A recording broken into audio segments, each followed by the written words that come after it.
Welcome to What a Creep, the show with Margot Donahue and Sonia Mansfield talking about creeps from the past to the present. This is your quick guide to the biggest creeps, jerks, assholes, and losers, the best of the worst. From two nice ladies who want the world to be a little less creepy.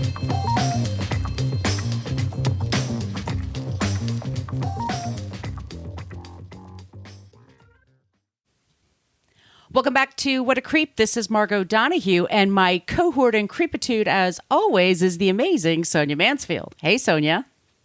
Hello, my friend. Happy to be your cohort. I know, you were teaching me. Somebody was saying in our reviews that they're nitpicking, saying that we're just two people, and that doesn't mean we're cohorts, but we're all cohorts in creepitude. Everybody that listens to the show. Her co-pilot in creepitude. Whatever. It's just something I said, and it made me laugh. So anyway. Yeah.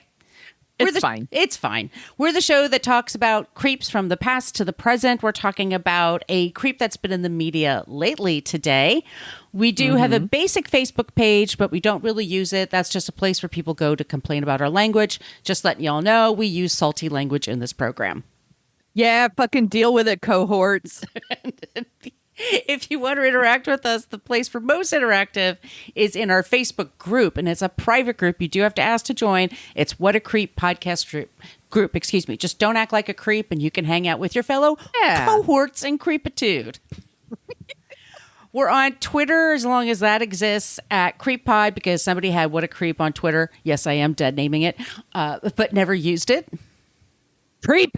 We're on Instagram and Threads at What a Creep Podcast, and we have an old-timey email, whatacreeppodcast@gmail.com. Please send us your suggestions for creeps and non-creeps there. Or if you would like some stickers wherever you are on the planet of Earth, I will send them out to you. Just get me your address. Sonia, do you want to talk about the website? Is it working? I'm sorry. It's a good question. I was just going to say, you can go to whatacreeppodcast.com, and it's everything you ever wanted to know about our show, but we're afraid to ask. It's not as updated as I would like it because WordPress has been acting janky. Therefore, I'm entertaining the idea of moving it to another platform. But still, it will be whatacreeppodcast.com. So you could still go there. And there are links to most of our episodes there. Maybe not the last few, because again, it's been acting weird. But you can click into each of those and you can see a list of our sources because we source every single thing we do. We're not making this up. We want to give credit to the journalists that are doing the work. If you're looking to do a deeper dive on any of our creeps, that's a great place to start. So do that. There's also a link to our merch shop. Our merch shop is updated. You could go to our merch shop. You could get t-shirts and tote bags and face masks because COVID's still a thing. Do it. There's new designs. Pondering more. You never know. You never know what I'm going to put in there. There's also a link to our Substack where you can sign up for our monthly newsletter, which is just me ranting about creeps. And it drops hints about what's coming. There's also a link to our Patreon. You want to tell them about that, Margot? I knew there was more.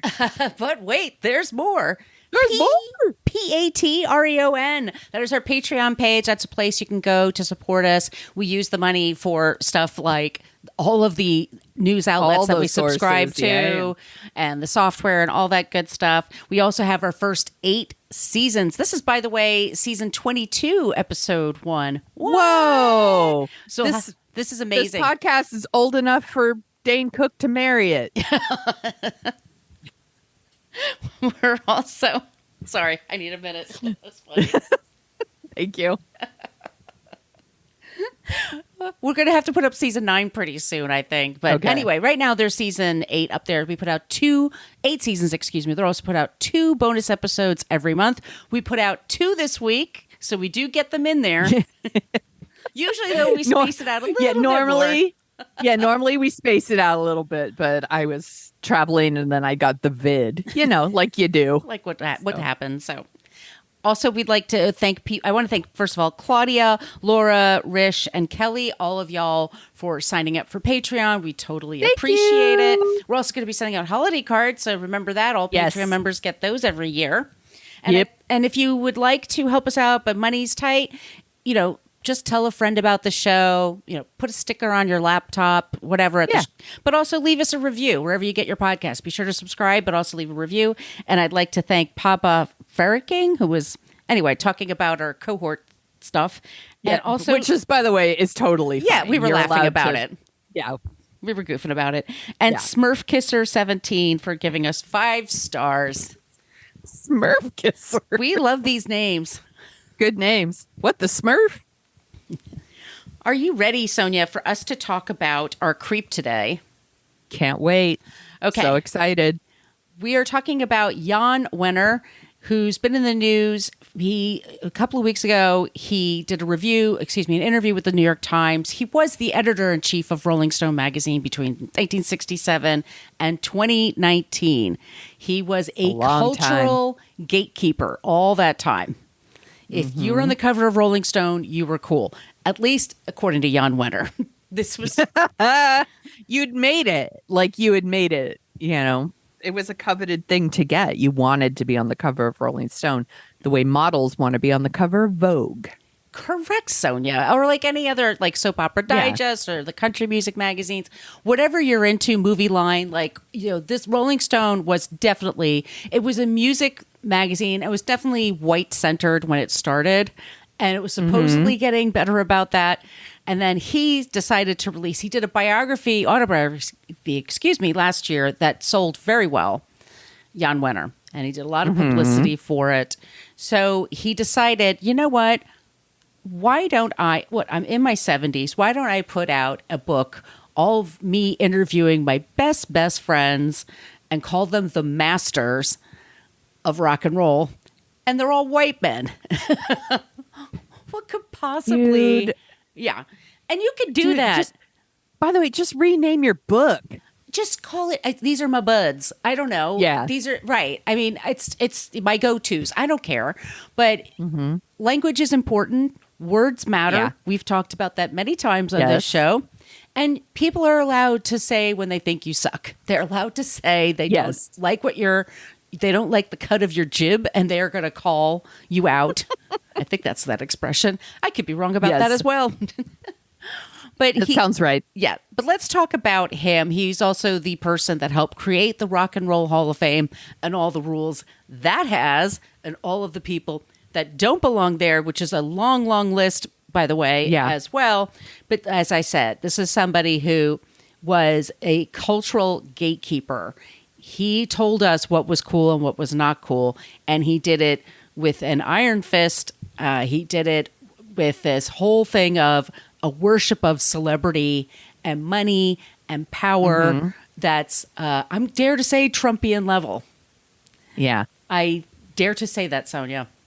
Yes, you dare. I do dare. So I'm going to open up my Kindle and then we'll go into the show. But I just want you to hear, put on my reading glasses as well. That would be helpful. There you go. The Masters. It was released on, that's my Kindle making those sounds. The Masters, it's conversations with Dylan, Lennon, Jagger, Townsend, Garcia, and there's another one. But he interviewed, these are his friends, and the ones that are alive, he interviewed them, I guess, for one last time, and let them all edit the interview. Okay. All right. Which I'm like, it's just, come on. Right. I mean, anyway, this is from page 2 of The Masters. No, I didn't buy the whole book. When you're on, you can hit the download and sample. I just sampled. Yes. I just wanted his intro. Smart. Thank you. Because I did write another book about him. That's what I was doing all day today when we weren't getting flooded out of Park Slope, which is what's happening here. It's like biblical levels of rain we're getting here. Anyway, this is his book, Jann Wenner. That there are no women or black musicians in this collection is reflective of the prejudices and practices of the times. As a white middle-class kid in the 50s and 60s, and as a more aware college student, I didn't hear such songs as Sam Cooke's A Change is Gonna Come as part of my zeitgeist. Zeitgeist is a big word for him, by the way. Mm-hmm. It was inspirational and transporting anthem, but I didn't internalize it as part of my struggle. My loss. If you look for it, the theme of feminization of behavior and values can be traced to the history of rock, not as a sexual pursuit, but as a liberating of gender, in search of society where the insensitivity and brutality of male energy are restrained and balanced by nurture and compassion. Elvis and Little Richard wore eyeliner and coiffed themselves with care. The Beatles epitomized androgyny. Not really. Long hair and in-your-face sign of femininity. An in-your-face sign of femininity was now a principal early flag-wearing symbol of rock stardom. It was an early cry for equality and shared humanity. But he doesn't talk about women in his story. That's how he sees about it, is how he sees it through the eyes of a white male. Yes, he's a white male, and I get that. Yeah. But he's also the editor-in-chief and founder of Rolling Stone magazine. You think he would be a bit more. But let's just go into his life a little bit. Yes. And then we'll go that. Okay. So he's born in the Bay Area. He was born in New York City, but he was raised in the Bay Area. His mother and father bought a house in the 50s for $3,000 in San Rafael, and it was like several acres. And, I mean, rent is more than that a month. Wah, wah. He's the son of Sim and Edward Wenner. They were a secular Jewish family. When his parents split up, he was sent to boarding school. He went to the Chadwick School, and then he attended University of California at Berkeley in 1963. You would hear Sam Cooke if you went, I would think. But I didn't go to Berkeley in 63, so I don't know. I mean, I'm a white lady. I've heard Sam Cooke growing up. You know, I'm not as old as this dude. No. But before dropping out of Berkeley in 66, he was active in the free speech movement. Yada, yada, yada. He meets Ralph Gleason, who's this jazz critic for the San Francisco Chronicle. Yada, yada, yada. Yada, yada, yada. This man helps Jann come up with the idea of, we need to make a magazine just for kids. And he wanted his big passion in life, which, by the way, I respect. He wanted to meet the Beatles and the Stones. So how do I do that? I'll make a magazine. I respect the shit out of that. Absolutely. Sure. Because that's what I would want to do too. This is 1960s. Yeah. He borrows money from his parents, $7,500, which is the equivalent of about $70,000 today. Okay. And they start this magazine, and they call it Rolling Stone, specifically so that he will meet the Rolling Stones. Okay. And they start their Sounds smart. It's very smart. He starts interviewing John Lennon right off the bat. And he has him on the cover of the magazine. It's a magazine that talks about politics. It's a magazine that has long hairs on the cover, and it becomes this cool countercultural thing. It's based in San Francisco until 1977, so it's very Bay Area focused. Okay. And he gets married to Jane Scheindelheim. She goes by Jann Wenner. They were married from 1967 to 1995. They had, between them, multiple affairs. They had kind of an open relationship, but they didn't have kids until 1985. So it's 18 years starting the magazine, going through the 70s, then in the middle of the 80s, when he's probably having like a midlife crisis or whatever, he's like, I want to be a father. So he has 3 kids with her. Okay. Anyway, so in 1970, he finally gets to interview John Lennon and says, this is your chance. You could talk about why the Beatles broke up, tell us all about Yoko and things like that. And John Lennon does give him the interview. And then he says to him, Jann says to John, you own this interview. When I'm done publishing it, I'm giving it to you. You own it. When he was done publishing it, it turned into this huge financial boon, and he was offered $40,000 for the rights, and he quickly sold them. So he sold his interview as a book and didn't tell Lennon. Lennon had to find out. So this interview that he supposedly owned, right? What a dick. And that's his first dick move. And then Lennon doesn't speak to him for years. So let me just get into my sources, like we say. Yeah. All right. Jann Wenner, 1967 to 2019, covering everything from the Beatles to Woodstock to Live Aid and even hip hop at some point in the 90s. Hey, Heyo. welcome to the show, Rolling Stone. He made millions as rock culture's gatekeeper and key in developing the Rock and Roll Hall of Fame.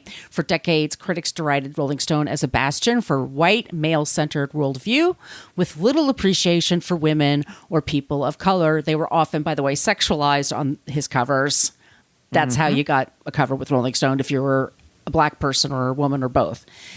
This past week, he, with an interview with the New York Times, released his book, and the title is The Masters, once again, Conversations with Bono, Dylan, Garcia, Jagger, Lennon, Springsteen, and Townsend. Let me just side note. Does anybody really need to hear from these people again? I mean, Garcia's gone, yes. Right. And Lennon, okay. But Bruce Springsteen put out his autobiography like a couple of years ago. He did an interview with Howard Stern that took like 2 hours. Bono put out his autobiography. Jagger's been interviewed 40 times by Rolling Stone. Yeah. Like Pete Townsend's been interviewed a whole bunch of times. Like, is it really necessary? Dude just should have called it something else, to be honest. Like, it's almost like by calling it the Masters, he's insinuating that these are like the best of the best of the best. Right? Yes, exactly. And that their thoughts deeply matter more than anybody else's and all this stuff. And it's like, just if he had just called it anything else, like, I don't even know. My faves. My faves. Rock on rock, or like, I don't know, rock talk or some bullshit. Anything other than Look, what he called it. He probably could have escaped controversy, but he didn't do that and said a bunch of stupid shit after. So, well, he was interviewed by the New York Times and it ran on the Friday before the Tuesday that it was published, which is a coup. It's a big deal. And the New York Times put in there, they put a link. They also recorded it so you could hear him talking. His response. So when he was asked why he didn't include any women or people of color, his response, when I was referring to the zeitgeist, I was referring to black performers, not female performers. It's not that they're not creative geniuses. It's not that they're inarticulate, although go have a deep conversation with Grace Slick or Janis Joplin. Please be my guest. The people I interviewed were the kind of philosophers of rock, of black artists. Stevie Wonder, genius, right? I suppose when you use a word as broad as masters, the fault is using that word. Now, once again, masters over a black person, maybe Marvin Gaye or Curtis Mayfield. I mean, they just didn't articulate at that level. And he also said the same with women. They were not articulating the way so saying they're not articulate. right. So today we're going to discuss his long career and where he winds up and why he winds up in the creep category. We're going to be, the trigger warnings are racism, misogyny, sexual harassment, and sexual assault. My sources are Uproxx, The Daily Beast, NBC News, Vulture, New York Times, NPR, CNN, Vanity Fair, The Atlantic, Billboard, The Guardian, Daily Kos, Advocate, Village Voice, Spin Magazine's editorial by Bob Guccione Jr., the Gooch's son. The Gooch. Who's a shithead too. True dat. This book I read today, Sticky Fingers, The Life and Times of Jann Wenner and Rolling Stone Magazine by Joe Hagan. The Masters, like I said, that little part by Jann Wenner, and also a BuzzFeed article from 2017. So sounds like you didn't do any research. I didn't do a lick of research. Right after he pissed off John Lennon, he goes into the 70s, and he's, like I said, he's this tastemaker, and they're only putting white men on the covers. And like I said, when they put women on there, they have to be sexualized. When he had Linda Ronstadter's cover, he said he wanted her to look like a Tijuana whore. That was the dictate that he put out to people. The first time he had Joni Mitchell in the magazine, he had it as part of a story about all of the men she dated, and it was around a lipstick cover, and it wrote all the guys that she dated. Gross. Which is what a lot of guys, I realized later, Alex Bennett used to say this all the time. Oh, she just fucked the Eagles. That's why she's famous. Like, ew. Right. First of all, I'm glad she did. If she did, I want to hear all about it. Like, there's no shame in that game. Just saying, I would have done the same thing. The Eagles could have had all this back in the day. And Crosby, Stills, Nash and Young. Absolutely. But she's kind of more than that. And she was one of the women that said, yeah, I'm not talking to you, and didn't talk to them for 7 years after that. That was like, they were also known for giving shitty reviews to bands that got popular, like Led Zeppelin and Deep Purple, like anything that got popular, disco, anything that got popular. Oh, yes. That just chapped their asses. Yeah, they are kind of the epitome of what we talked about this in the bonus episode, actually, about how what women like, what works for women, things from a female point of view that's garbage. It's not serious. It's to be dismissed. Right. You know, and what does serious rock music look like? It's white men and their points of view. And we should also say, like, rock music, we talked about Sister Rosetta Tharpe on this show. I mean, Big Mama Thornton. These are, I mean, Led Zeppelin, all of them, Rolling Stones, all of them admit they listen to black rock music. Yeah. That was their inspiration. Elvis' whole routine was based on Little Richard.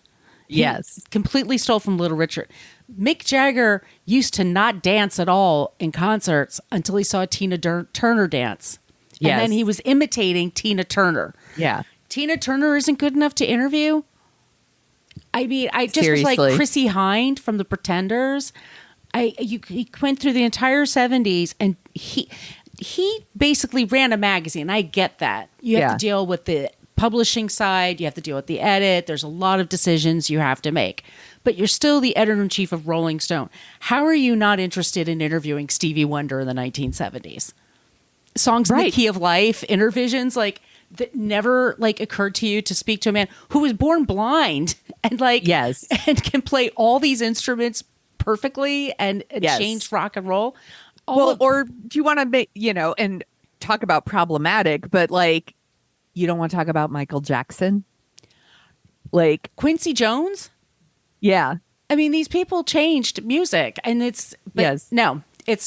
these are not masters to him. And it's also, it goes to be the culture of Rolling Stone that went on for decades, that people were sort of like, well, that's just how some people think, that rock is only this narrow thing.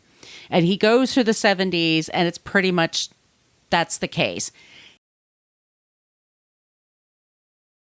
Like a lot of 70s stories, like a lot of boomers, there's cocaine, there's drinking, there are affairs, there's, people taking off for the mountains and leaving for weeks at a time. He really loves being around powerful people. That makes him feel really special. When he moves to New York, he buddies up with Lorne Michaels. So there's Saturday Night Live and Rolling Stone, that whole culture, excuse me. He has Annie Leibovitz also is a big part of Rolling Stone's history. But he would say to her, supposedly she sounds like a real kook. Like, she would go through cameras and lose them.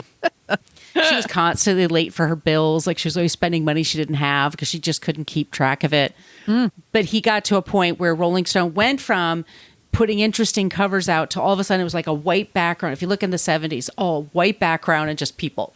And that's all that for a long, long time. Like, that's the dictate. Like, those are the people that get on the cover. They move to San Francisco New York City in 1977.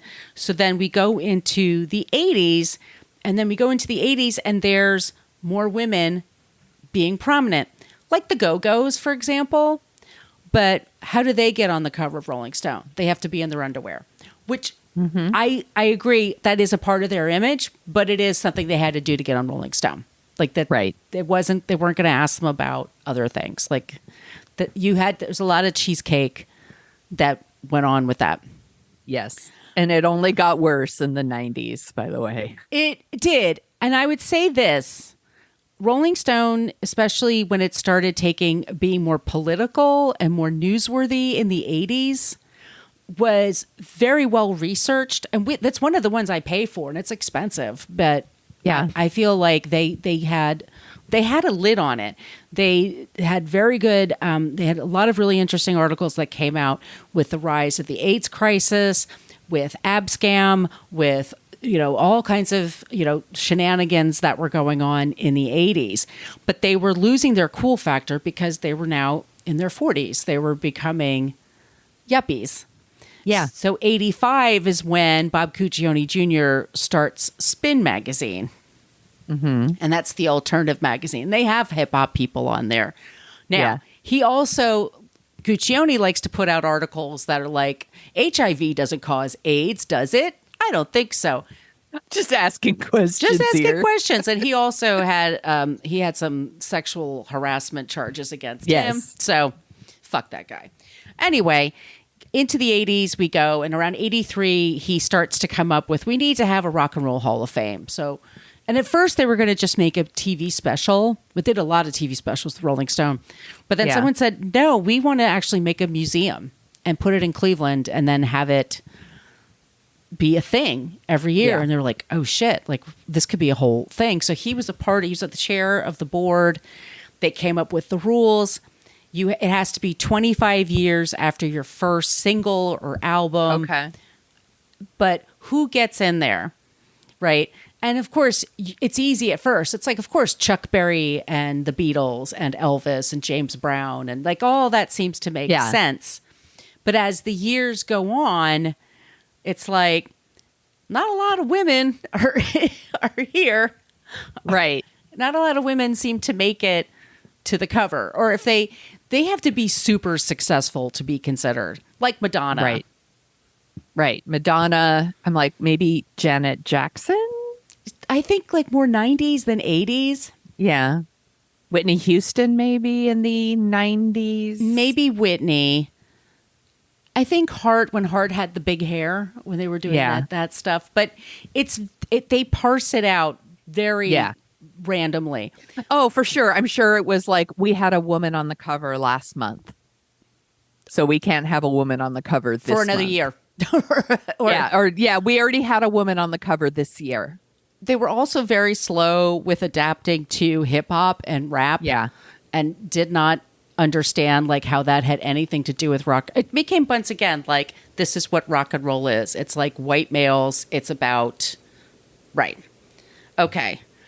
So Jann Wenner, he's pissed off John Lennon. He's pissed off everybody at some point, but he has so much power that he could take a person like Bono, and Bono, he loves Bono. He could take him to Detroit to like the car factories and meet the advertisers and get him to advertise in Rolling Stone. Like he was very powerful that way.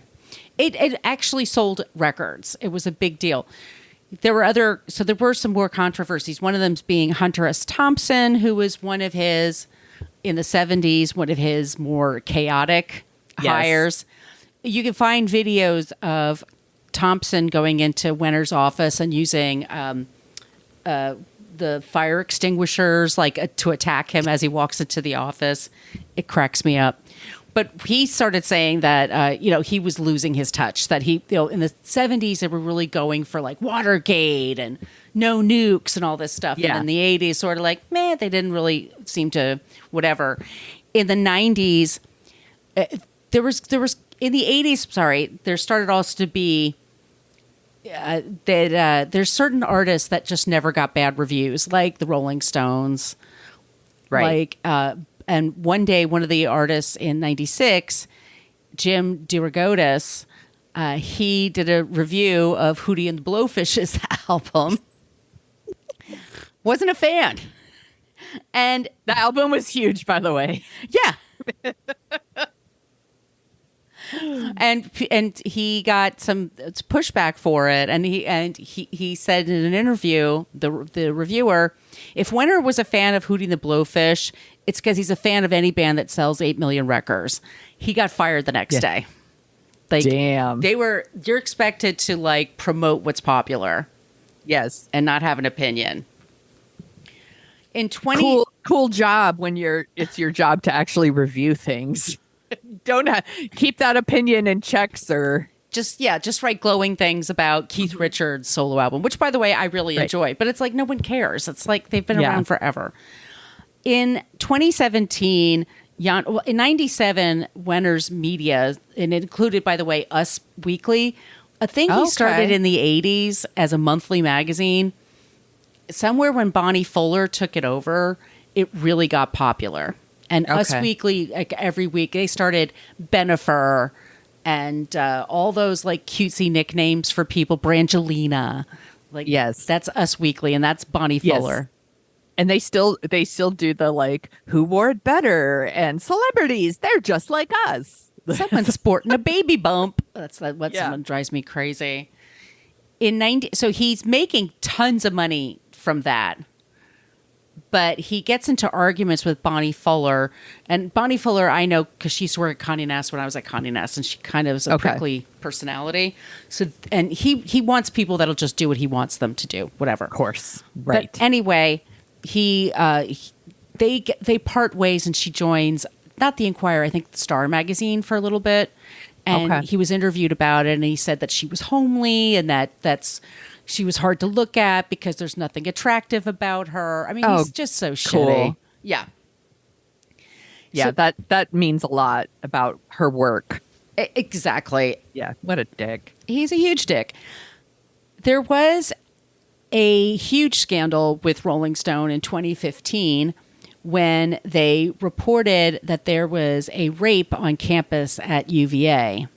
Right. And it was a gang rape situation, and a woman was saying that it was at this fraternity and that the school wasn't doing anything about it. And up until then, Wenner had kept lawyers on retainer to protect them from libel. So before anything could get published, it had to go through the lawyers, which is the smart thing to do, especially if you're talking about this subject. Yes. For whatever reason, the person that was in charge of reading it, the lawyer, was quitting her job and didn't read this article. So it was given to somebody else, and the editor of the piece didn't know the other person and had just assumed it had gone through the checks. It turns out they didn't check up on any of the notes. She didn't get the dates right for the party that supposedly there's names that she got incorrect. There's all kinds of things. And sure, people can have various recollections, but you're putting this in print in a magazine. And when you get those things wrong, and it puts everything else in doubt about the accuracy. And women get, that's one of the first people saying, it's like, oh, what if she's lying? What if she doesn't know what really happened? What if she was drunk and she misconstrued everything? The school sued him. The fraternity sued them. It was a big, ugly blemish. He had to appear in court, and he actually told the dean of the school, who he mentions in the piece as not caring, who happened to be a woman, by the way. He's like, I understand. I've suffered just as much as you have. And she's like, yeah, no, you haven't. Like, this is a huge, Such a dick. In 1997, Rolling Stone magazine was estimated worth, and this is because they also had Family Life magazine, they had Men's Health magazine, they had Us Weekly, which was making a shitload of money in like the late 90s. At one point, it was worth $1 billion, and somebody offered to buy it from him. And he said, no. You could buy anything from me for $1 billion. I'm not even kidding you. Yeah. Yeah. He, at that time, in 95, mid-90s, he started coming out more as gay. He had been known as somebody that hits on anything that moves and flirted with everybody at his office and would offer sexual favors to people and expected... Oh, totally normal. Which is what a boss does. Totally fine. But he fell in love on one of his trips to the Caribbean, a man named Matt Nye, and they started a relationship. Now, he had been married since 1967. Right. To his wife, Jane, who, even though they were an open marriage, even though they cheated on one another, even though she knew he had gay dalliances, she didn't think he would leave her. She loved him very much. They had 3 kids at this point, 3 boys. and she was devastated by this. And it took over a decade to get this sorted out. I bet he built a huge media empire, Right. basically, while married to her. So she's entitled to quite a bit of that money. Yes. And he gets that, well, when he gets, he sells the magazine and he sells off parts of it to people, but Penske Media bought Rolling Stone a couple of years ago, and that's when he left the magazine. Don't worry, his son Gus took it over, and I think Gus is actually doing a good job. I like Rolling Stone Digital right now, and I it's a good source for us, and I trust them. It is a good source for us, and they actually have some really good criticism on the site. They recently got Alan Spinwall, I think is how you pronounce it, who is a really talented television critic. And that's kind of what finally pushed me over the edge to actually subscribe, because he does really great writing about television. Yes. Thank you. Yeah, because you used to write about television.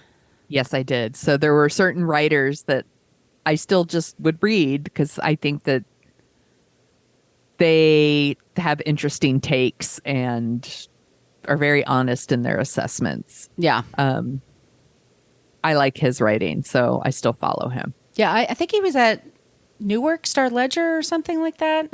Yeah, he's actually a really fascinating story because he started as like a recapper for like NYPD Blue, and then it turned into like he started writing television articles for like a local newspaper, and then it got syndicated, and then he had a whole website that's like, what's Alan watching? And eventually like got snapped up by, I think, the Hollywood Reporter, and then he was like at Rolling Stone. Now he's at Rolling Stone. He's at Rolling Stone now. Yeah. No, Hollywood Reporter had Tim Goodman for a while. Oh, yeah. Yeah, he wrote for the Examiner before I did, and then he wrote for the Chronicle. And he stole one of his jokes. He stole some of my jokes. A lot of current like culture critics started as recappers, like Linda Holmes on NPR used to do recaps on Television Without Pity. I used to love Television Without Pity. Me too. Oh my God, the best recaps. Yes, it was the best. Anyway, sidetrack. Sorry. Yeah, we got sidetracked. All right. So I keep going back and forth in time just because there's different shitty things. Let's go back to 85, by the way. He sells a story from Rolling Stone. He's like, this is going to be a great movie. It'll all be around aerobics. And it's with John Travolta and Jamie Lee Curtis, and it's called Perfect. And we will post one of his images in our Facebook group, but it's he plays a version of himself, and he's playing a dickhead version of himself. Like he yells and screams at everybody and treats everyone like shit. It's just hilarious. It's a terrible movie. We talked about it for Dorking Out. Yes. Yeah, it's actually so bad it's funny. Yes. So if you have the patience for that kind of movie, knock yourself out. It's bad. Oh, it's terrible. And he thought he did such a good job that he and John Travolta were going to make movies together. Ew, no, he didn't. He did not. He also, the first issue of Us Magazine, which, like I said, it started as a monthly, they gave a very rapturous review of the movie Perfect. So, surprise. Let's go to 2017. There's a book that comes out, Sticky Fingers, and that's all about Jann Wenner. He approached a reporter, Joe Hagan, and said, hey, I'd like to, will you help me? I want to do my life story. And they spend 4 years. He spends interviewing him, going through all of his past stuff, and then interviewing all these people that were associated with Rolling Stone in the past. And what he's finding out is that Jann Wenner's kind of a huge dickhead. Like, he yells and screams at people. He fires on a whim. He is an egomaniac. He was very handsy with people. He flirted with the people who worked with him. There's also a woman that was an amazing writer, Lynn Hirschberg, who was at Rolling Stone, that I loved. She said in one of the meetings, he went up to her, put his hands on her hips and said, 10 more pounds and you'll be perfect. Oh, gross. I mean, that's again, just people trying to do their jobs. people just trying to do their jobs. And I get it. It's the 80s at the same time. Fuck you. Not everybody gross. did it. It's just gross. Also, there's a person named Ben Ryan who said that in 2005, he was told to meet the publisher at his Upper West Side townhouse because he wanted to talk to him about a potential gig. And Jann has drinks with this guy and basically like put his tongue down his throat and was just pinning him to the couch and promising all kinds of money if he'll come work for them. Now, we'll say this. Jann Wenner says that's not how it happened. We had drinks. We made out a little bit. He did the one assignment for us, but that was all we were contracted to do.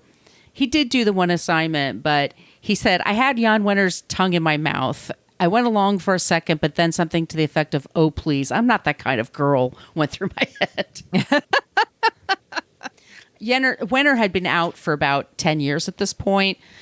He also, like I said, he was with the partner, and they would go on to have 3 kids together. Okay. Anyway, yeah. So Wenner is just kind of like just a little bit sleazy. There's all these things that are kind of attached to him, and you could kind of say he's a product of his time or whatever. But the reason it was such a big deal when he says that black and female artists are just not in his zeitgeist, it's because since Rolling Stone came out and declared themselves the authority on rock and roll, women and black people were told pretty much explicitly, you're not invited. You're a special guest.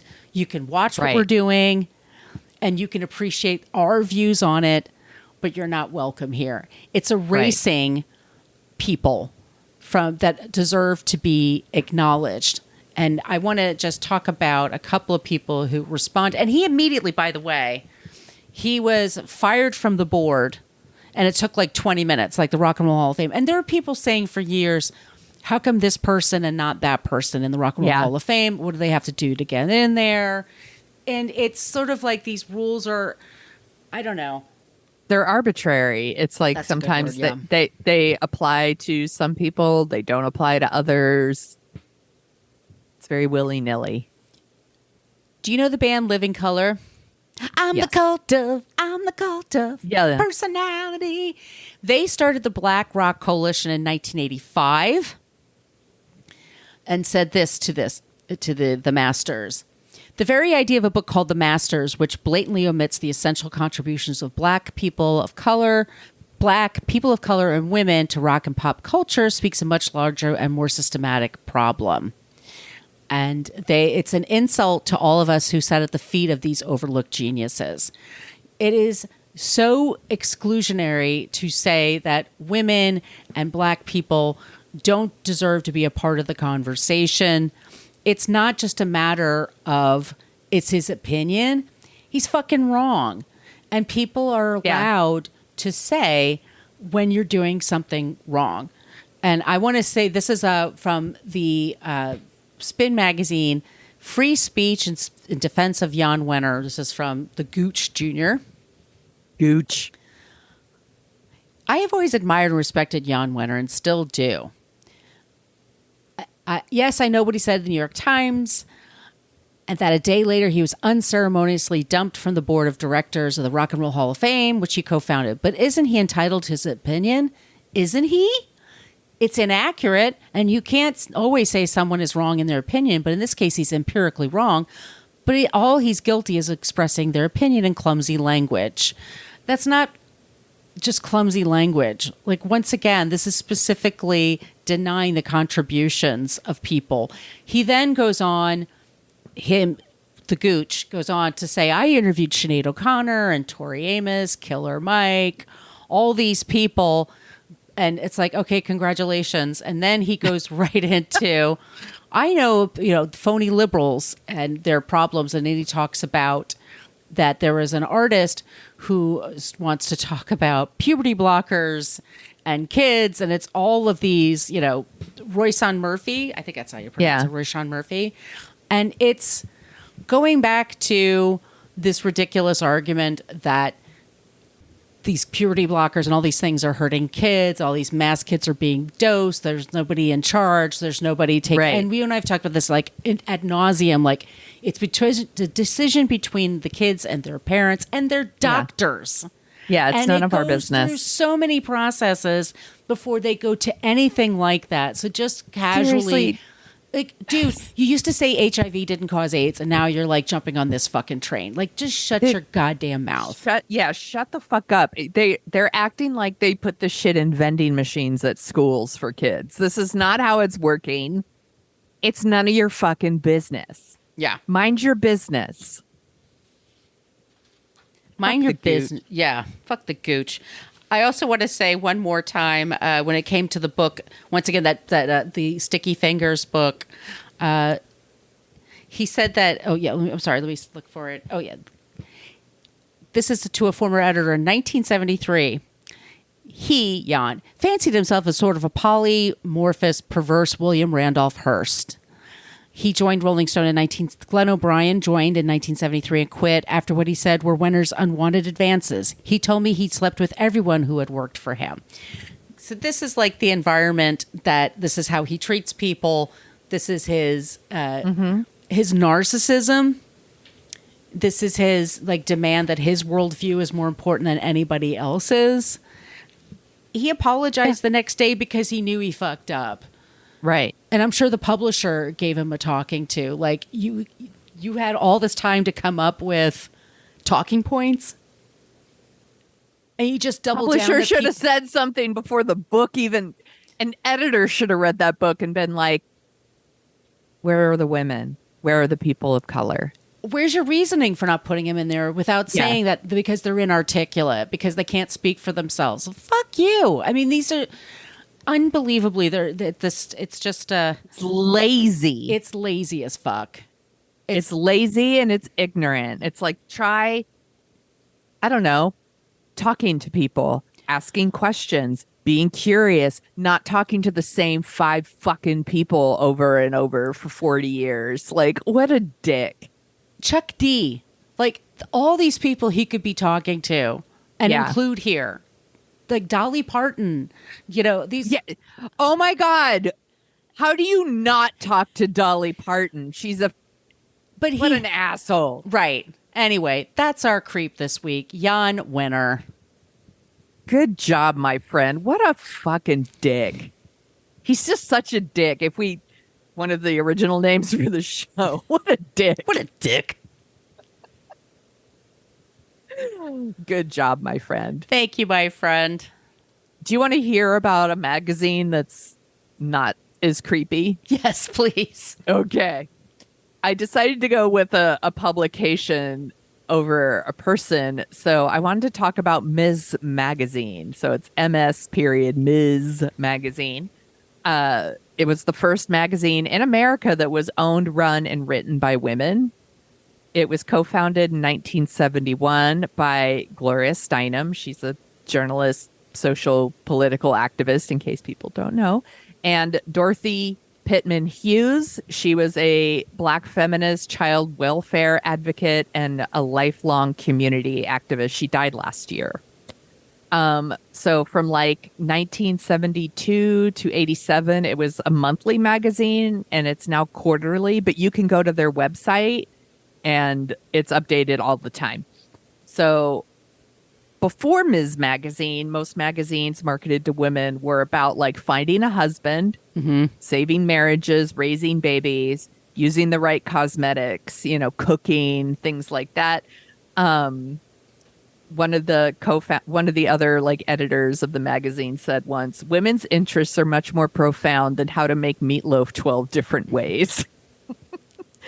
So again, written by and published by women. It was the first U.S. magazine that talked about abortion, the first to explain and advocate for the Equal Rights Amendment, to rate presidential candidates on women's issues. It talked about domestic violence and sexual harassment on its cover, like before any other magazines were doing that. It did a national study on date rape before anybody was talking about it.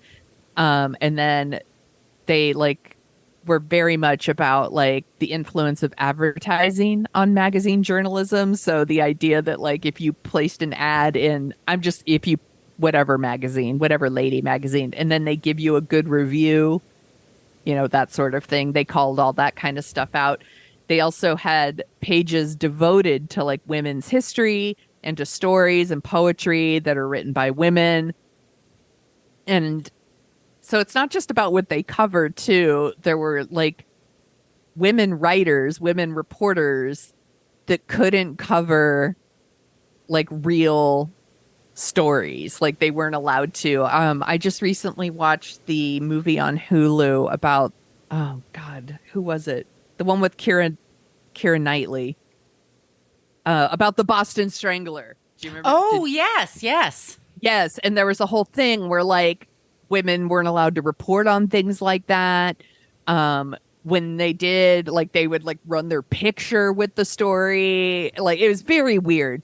But so even like female reporters, they were like pigeonholed into this idea of like writing about women's issues, and women's issues though were like fashion, cooking. This one female reporter said that she wanted to write about the mayor in her town, and she was told she could only write about the mayor's wife. Oh, Jesus. You know, it's like, it's just such bullshit. It's just so stupid. It was one of the first mainstream magazines that it had like Alice Walker wrote for it, Toni Morrison, Judy Blume considered it like one of her like influences. She said it helped her feel less alone. Let's see, where?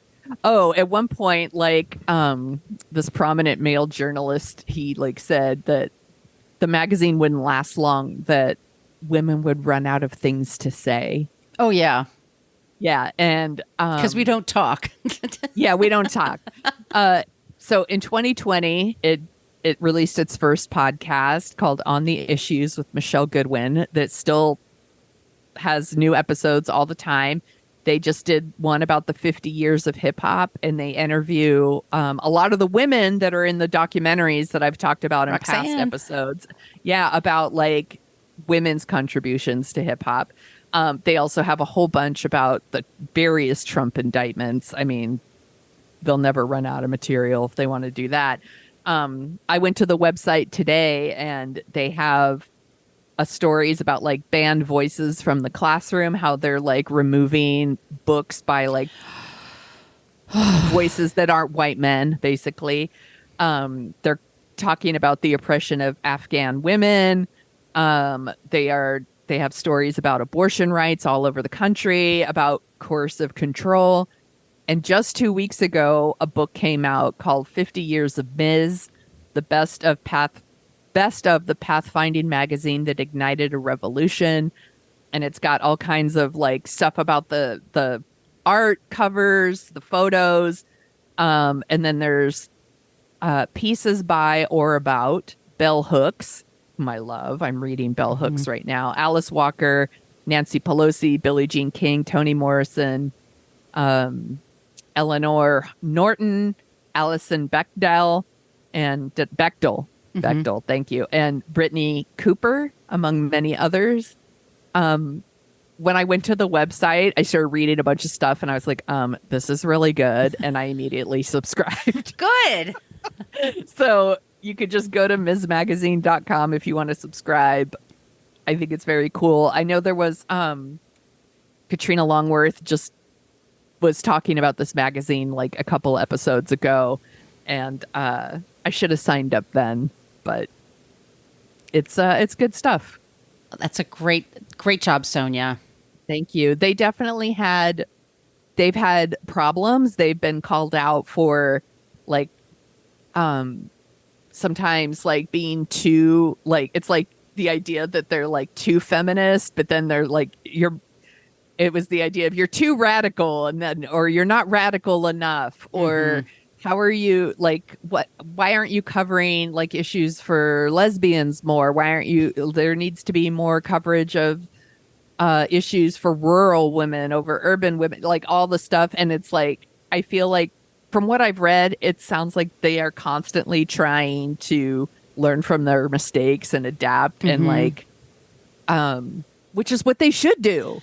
Yes. Like just admit like, hey, like we fucked it up and we're going to do better. And it seems that that's what this magazine does. And I like that. So I want to say also, nobody's perfect. no one's perfect. And I want to say, Sonia, that also Rolling Stone magazine also denigrated his remarks and said, you know, yes, he was our founder. Yes, it was my dad.